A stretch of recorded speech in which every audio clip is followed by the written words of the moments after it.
खड़ा बिया छतवा पमारी उठा लालू हमारे वाली हुआ। हाँ तो क्या हाल बा भाई लोग, आई होप तो लोग अच्छा होगा और बढ़िया होगा।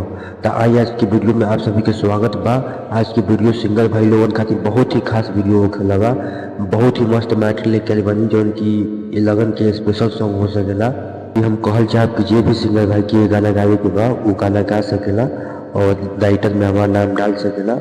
और जे भाई लोग के अगर पर्सनली गाना लिखवावे के बा तो व्हाट्सअप और कॉलिंग नंबर स्क्रीन पर चल रहा बा। मुखड़ा है इस प्रकार से, सिंगल सॉन्ग है, लड़का बोलेगा। अरे हम हई राजा तो उड़ानी हमार हिया, अरे दिलावा के मोर दिला जानी है हिया।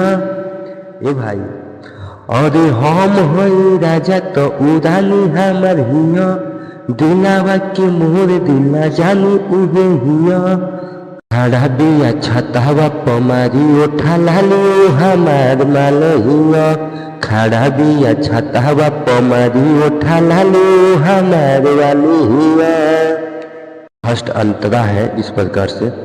चले परियन के रानी नियन, देखे में लगे अमर पानी नियन।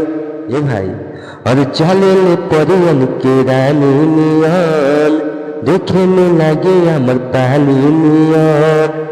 अरे पेलिए के लाल साड़ी सुपर लागतिया, सभे लड़की से सुनर लागतिया।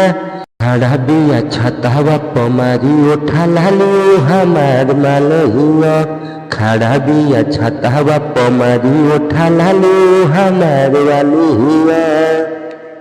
अंतरा है इस प्रकार से। कह दे हम कितना बड़ा है रे भाई, सुनर सूरतिया पगैनी भाई। ए भाई, अरे कह दे हम कितना बड़ा है रे भाई, सुनर सूरतिया पगैनी भाई।